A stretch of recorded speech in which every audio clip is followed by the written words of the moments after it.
Hey everyone, thank you for watching. Today's video is going to be the what my makeup collection would look like if I was not a YouTuber. So I believe it was Zabrena that started this one. I've seen a couple other videos as well. Most recently I've watched Kelly Gooch's, so I will have some videos linked in my description box.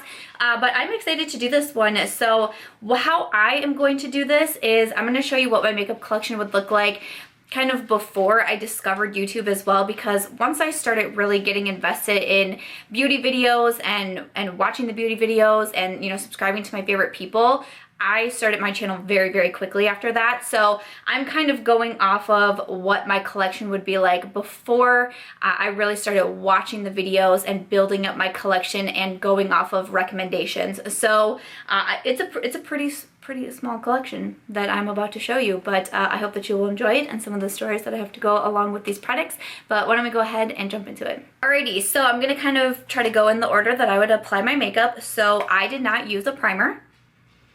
Just didn't really understand it, didn't understand what it was for, so I didn't include any primers in here because I didn't really understand them. If I was going to pick a foundation, I wore a lot of Maybelline foundations before I really started watching YouTube. Even after I started watching YouTube, Maybelline was one of those brands that I've been wearing, you know, since high school, so it was one that I was pretty loyal to, and I went through a lot of the different foundations. But one that I have in my collection that I feel like perhaps I would have stumbled upon at some point is from L'Oreal. It's the True Match Lumi foundation. This is one of my favorite foundations right now. I definitely feel like it would have been a drugstore brand. You're gonna see a lot of drugstore products in here because definitely drugstore was where I started off with and what I felt comfortable repurchasing, because before I started a channel and before I started getting really into beauty, I always wanted to be able to do my makeup and to do it so beautifully, but I had no idea how or what I was doing, so I purchased a lot of drugstore products to kind of like try to help me understand. So this is the foundation that I picked out. I also, if I wasn't wearing a foundation, because I didn't start wearing foundations until probably later in my 20s, and then when I was, you know, a bit younger in college and stuff, I did a lot of like BB creams. I used to wear the one from Almay quite a bit. It came out white, like it squeezed out white, and then it would like color match to your skin. Anyone else wear that? I went through several bottles of that. But one item that I have in my collection right now that I really do quite enjoy, this is from number 7. It's the Airbrush Away Tinted Skin Perfector. I really like this one. I highly recommend it. I wear this a lot for days that we're going to be outside a lot or we're boating. I wore this to the Iowa State Fair. Had a great time with it there. So that's definitely something that I feel it could be in my collection. And then I wanted to include a powder as well, because sometimes I just wore a powder. Sometimes I would wear a BB cream with a powder, but a lot of days, like especially if I was getting up and going to college and I was going to class, I would just dust powder on my face to try to like help even things out, you know? And I went with one from Maybelline that I have in my collection. This is the Fit Me Matte and Poreless Powder. And if you can see, I do not hit pan on a lot of my products. I have had this powder for quite some time, but I still really do quite enjoy it. I think it's a really nice powder. So that's kind of how I did my face. I can't really imagine me, like, when I would buy a foundation or the BB cream or CC cream, I would go through it and then I would buy it again. And then I would go through it and then I would buy it again. Like, I didn't have like multiple choices. No. One thing that I always did have though definitely was concealer. I've always been a fan of concealer, I mean, from as far back as I can remember, and probably my most repurchased concealer ever is once again from Maybelline. This is the Fit Me Concealer. I've gone through so many of these. If you can see mine right now, you can already tell that, you know, I'm getting pretty down there with it. So this is definitely my most repurchased concealer. I was wearing this, I'm fairly confident, before I started a YouTube channel or started watching YouTube. So this is one of my favorite concealers. For bronzer, I definitely loved bronzer. Oh, I did not do like under eye, setting my under eyes. No. I didn't even know what that meant. So no, we don't have a setting powder in here as well, besides like what I would wear as like a foundation powder. We don't have a setting powder. For bronzer, I took bronzer very seriously. I used to wear the NYX, it was a NYX matte bronzer. It was in a totally wrong shade for me. It was pretty much orange, and a lot of times I would just like put that all over my face because I thought that was a good idea. Like, I thought that's what were you not supposed to do that? No. There's a lot of photos from college where I looked straight like an Oompa Loompa. it's an interesting look for me. But a bronzer that I chose out that I do have in my collection now that I thought I would share is from Too Faced. It's the Chocolate Soleil bronzer. Why I'm sharing this one is because I actually was very loyal to Too Faced several years ago. When I first started my career as a blogger, it was in 2009, and I started a women's lifestyle blog. It's now like solely my book blog, and I do the beauty side over here, but I did book reviews over there, I did beauty reviews over there, makeup reviews. I used to share like recipes, fitness tips, just little blogs about getting LASIK surgery and running my first 5K, all these different things. Like, it was just my blog, it was just where I shared everything, and somehow Too Faced actually found me through my blog, and they used to send me products to review for them, and it was a super exciting and cool for me, and I thought like I was just like the coolest person ever, thank you. But I always felt this like kinship with Too Faced, so when I would go makeup shopping, a lot of times I would go right to the Too Faced section. So I've been purchasing from Too Faced and being fairly loyal to the brand for a very long time. We took a break. We took a break for a little bit, but I think that we're back on, so that's pretty exciting. So that's a little backstory of me and Too Faced, but definitely I know that I purchased the Chocolate Soleil bronzer a very long time ago, and it was before my YouTube days and everything. I just knew Too Faced from my blogging life as well. So I picked up the Chocolate Soleil bronzer, still a great bronzer, and I quite enjoy it. So a blush that I picked out is from Milani. This is the Luminoso blush. I definitely heard about this one through YouTube. This was one of my like original YouTube made me buy it purchases, but I couldn't really think of what other blushes I would have used besides maybe one of those CoverGirl ones, because my mom was also a big CoverGirl wearer, which meant I was a big CoverGirl wearer, and I can remember specifically some of the products that I used to have from CoverGirl, but they used to have single blushes and kind of like more of like a rectangle style pan, and it had the little brush in there as well. That I could definitely see in my collection, but I grabbed out Milani Luminoso because it's an affordable blush as well, and I just feel like maybe somehow I could have stumbled upon this at some point. You know, it gained so much popularity through YouTube that I wondered like maybe there would have been like a blog post or something that I would have found, because I was, you know, really into reading other blogs back in the day too, and maybe I would have found Luminoso. So I grabbed that one out of my collection, but definitely also that CoverGirl blush I feel like could be in here as well.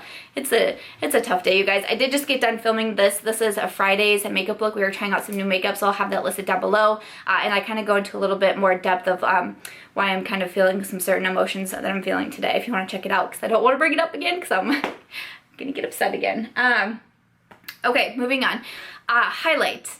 Yeah, no, I didn't wear highlight before I started watching YouTube. I didn't understand what highlight was. Like, when I would watch YouTube videos and they would all of a sudden put this highlight on their cheeks, I was like, what are you doing? Why are you doing that? I did not understand highlight for the life of me. So I did not have highlight before I started watching YouTube. I didn't even understand that that was a thing.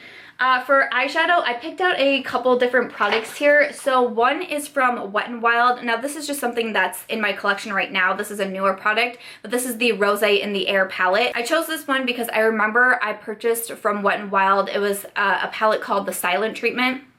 And I did that, and it was in correlation with actually a book that I was reviewing that was called The Silent Treatment, and I did like a makeup look to go along with my blog post type thing. I don't know. So I remember purchasing that one from Wet n Wild in conjunction with my blog and my book review that was going out for that book. So I thought that that was kind of funny. And again, these are super affordable. I think that palette at the time I bought it was like $2 or $3, and these ones I think maybe are like $4 or $5, the 10 pans from Wet n Wild. So I could definitely see me having one of these in my collection. Wet n Wild was definitely a brand I knew just because they were at all the drugstores, of course, too. So I didn't really discover Wet n Wild through YouTube. And then another palette that I have in here is from Too Faced. This is the Sweet Peach palette.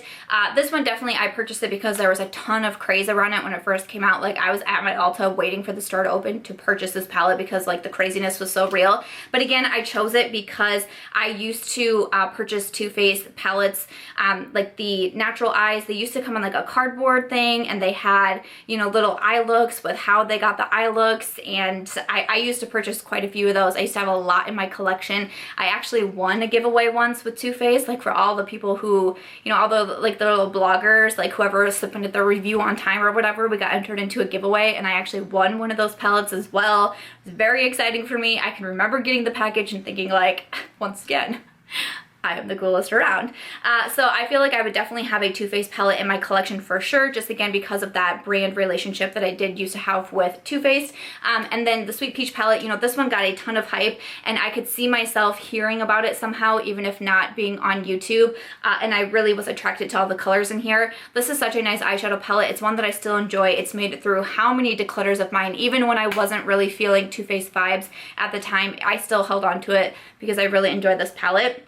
And then one that I have that's kind of random, but again, you guys might know I'm a published author, I'm a storyteller, I love telling my stories. Some of my videos have more stories than others, but especially when we're flashing back and being nostalgic, I got some stories to share. So this here is from Stila. Now this is one of the Magnificent Metal Glitter Glow Shadows, whatever it's called. But these are newer, but there was a time when I stumbled into an Ulta. This was before my YouTube days, I'm fairly sure, or maybe I was like just like getting started in watching YouTube videos. I somehow ended up in the high-end section of Ulta. I usually stuck to my drugstore side, and I purchased a single of the Stila eyeshadow in Kitten Karma because an Ulta employee recommended it to me and was like, everybody's buying this, everybody loves this. I was like, obviously I need it, and I can't remember how much it was, but it was really expensive for one eyeshadow. And I can actually remember wearing it, going to a slow pitch game with my husband, and one of my friends saying, I like your eyeshadow, and I was like, you freaking better, because it was like $30 for one eyeshadow. My friend was like, why would you do that? And I was like, I have no idea. I blacked out. I don't know what happened. I blame it on Ulta. I don't know why I did this. And that was my story of how I acquired Kitten Karma in my collection. So this is also Kitten Karma, but this is one of the glitter and glows. I love this. I love this shade. I love the Stila glitters. I think that they're the best on the market. I've been trying a lot of like liquid glitter eyeshadows recently. I'm still feeling the ones from Stila, but I just hoped that you guys enjoyed that story about how I purchased Kitten Karma. All right, let's move over to a category that might confuse and surprise some of you. That is eyeliners, and it's because I have 4 eyeliners that I'm going to share. And you might be like, Samantha, you had 1 foundation, 1 concealer, like why do you have 4 eyeliners? I don't know, but I have always loved eyeliner, and I always wanted to have all 4 of these colors specifically in my collection. I needed a nude, I needed a brown, I needed a black, and I needed a blue. Oh, did I need a blue in my collection? So eyeliners have just always been that thing that, like when I was going to class, I would have on usually a little bit of powder or a BB cream. I would usually have concealer on and then eyeliner. Like that. Sometimes I wouldn't even do mascara. I would just have eyeliner on. So it's always been something that I need. I just feel like it makes me look more awake, and just something about it, I need it. I purchased this one from Rimmel. I feel like I purchased this one several times. This is in the nude, so it's just a nude eyeliner. I started buying nude eyeliners because I read in a magazine article one time, okay, so like I'm dating myself, but it was a tip from Blake Lively, one of my favorite actresses, and she said a trick to looking more awake is to putting nude liner in your waterline. You betcha. I bought it. Also, I always need a brown eyeliner as well. This one is from Urban Decay. It's the 24/7 Glide On Pencil in Roach. I don't think I would have purchased this particular one, but it's one of my brown pencils that I have in my collection and one of my favorites now, so I grabbed that out. And of course, I needed a black. I usually did a black eyeliner when I was like trying to look really fancy for like college parties and stuff, and having like usually the other girls do my makeup. I always give them my black eyeliner to use. This one is from Pur. It's the On Point eyeliner. This is in Heartless. I grabbed this one from Pur because I did discover Pur before YouTube as well. I started purchasing their pressed powder a long time ago, so I thought I'd throw something from Pur in here, and those are really nice eyeliners. And then, like I said, blue eyeliner was specifically my thing, especially in college. I would use my blue eyeliner to act as like my winged liner. I would put it underneath. Like I would this is so embarrassing. I would take my blue eyeliner and smudge it underneath my lashes, and then like smudge it out towards like the outer V as well, and then I would connect the top and bottom, and it just, but I don't know why. Blue liner was really what I thought was cool most of my college years. I don't know why that is. I grabbed this one from TheBalm. It's the Mr. Write eyeliner in, I don't know if it has a shade name. It doesn't, does it tell me? Seymour Compliments, I'm pretty sure is what the shade name of this is. And I used one from Maybelline the most. I already purchased that sucker so many times, but I grabbed this one out here from TheBalm. So I took eyeliners very seriously, okay? Like that's one part of my makeup collection that I always took very seriously. And then next up for mascara, I went through Maybelline mascaras like nobody's business. I mean, I don't know if there was a Maybelline mascara that I hadn't tried by the time that I was like 20, 21 or something, because I would just go through, like I would repurchase my favorites, but then I would just like wanted to try all the Maybelline mascaras. I'm not really sure why that was. So I went through them a lot. The current one in my collection that I have from Maybelline is the Total Temptation mascara. I do quite like this one. I have repurchased it myself and I think it's a really good mascara, but I was very loyal to Maybelline mascaras. I wanted to put this one in here from Benefit. It's the They're Real mascara and it's a little mini size, and I did this because I used to purchase these Sephora favorite sets, and actually when I did my first Sephora orders video, like I think it was my second order ever from Sephora that's documented online, was a Sephora favorites lash stash to go. I thought that those were super cool because you got to try out a bunch of different mini mascaras. It came with a voucher in there to redeem for your favorite full-size mascara that came in the set. I thought that they were super cool, and I didn't think that they were too expensive, and it was a way to try out high-end mascaras, and I know that Benefit has been in some of them, so when I saw this one in my collection I was like, that's too perfect. And then I don't have any in my collection right now, but definitely the eyelashes that I wore throughout college and beyond for several years before I started trying other ones as I became a YouTuber was definitely the Ardell lashes. I mean, I didn't really have a particular favorite style. I would just buy so many of them. Whenever Ardell was on sale, buy one get one half off, buy one get one free, I was just like purchasing and stocking up on them. I've been wearing lashes forever and ever and ever. Before I was a YouTuber, before I discovered beauty, I was wearing lashes. I would never cut them or trim them, so like how the lashes came, I would just boom, put those right on my eyes and just like spend the night like this. Like, you know, I got like spiders on my eyes, but I was like, no, I look good. What's up? I still got a husband, okay? I still got a husband, so didn't do too bad. Alrighty, so for lipsticks, I definitely, once again, Maybelline. I mean, I feel like Maybelline's just one of those things because my mom wore it so much, I wore it so much. It also was affordable and easy for me to find. And there's a lot of good products that I really enjoyed from them, but their Maybelline lipsticks, I have been enjoying these for years and years. I'm always recommending them. Truffle Tease is one of my absolute favorite nudes. I talked about this one on my channel all of the time, and it's just seriously like a classic nude that I love so much. And then another one is Clay Crush. I bought this one because I have a crush on Clay Matthews of the Green Bay Packers. I have for many years. And again, this is just a really nice nude, and this is in a matte finish. This one is more in like the gloss finish, like creamy finish, I guess I would say. But that's a true story as to why I purchased this particular lip color. So Clay, I know you're married, I'm married. Then another lip product that I wore all of the time and I had so many of was again from Maybelline, and it was their baby lips. Who else wore the baby lips? Because I had like all the different shades of them and I just wore them all the time. If I wasn't wearing a lipstick, which, you know, I would wear a lipstick when I'd go out, but even just like at home, if I needed like a lip balm, you know, I had some of them that were clear or just had like a very sheer tint, I would wear those. My purse used to be full of Maybelline baby lips, so definitely had to give a shout out to those. For brows, no. If I was not a YouTuber, I probably still would not be doing my brows, okay? I didn't do brows before YouTube. I was on YouTube for a year before I did my brows. I have pretty like full-ish defined brows anyways. Like my brows aren't super sparse and like tiny or anything like that. So I was just always like, yeah, you looking good today. And then you get on YouTube and realize, no. No, you're not. And then also like setting sprays. I don't think I really even understood that I was supposed to be doing that for a long time. I don't think I bought any setting sprays for like a while into my YouTube career, because I was like, why are we spraying water on our face after we take so long to do our makeup? I don't understand why we're doing this. It was something baffling to me. But other than that, hopefully that covers all of the different categories. I put everything together so we can get a visual of this, because I think it's gonna be funny. Alright guys, so here is what my makeup collection would look like if I was not a YouTuber. That's great. That's fantastic. So I can fit all of that into this little tiny little NYX case here. I take more makeup than I do to travel when I go out of town for a weekend now. So that's quite interesting to me. So this was a lot of fun. I hope that you guys enjoyed seeing what my collection would look like if I was not a YouTuber before I really started getting into YouTube and watching the beauty videos. I'd love to hear if anything surprised you, what you thought of some of my stories. But yeah, other than that, that's gonna do it for today's video. Make sure to check my description box for some other videos, including Zabrena, who started this tag. And other than that, if you guys did enjoy this one, I hope that you give this video a thumbs up. I hope that you'll also consider subscribing before you go, and I'll catch you guys in tomorrow's video. Bye.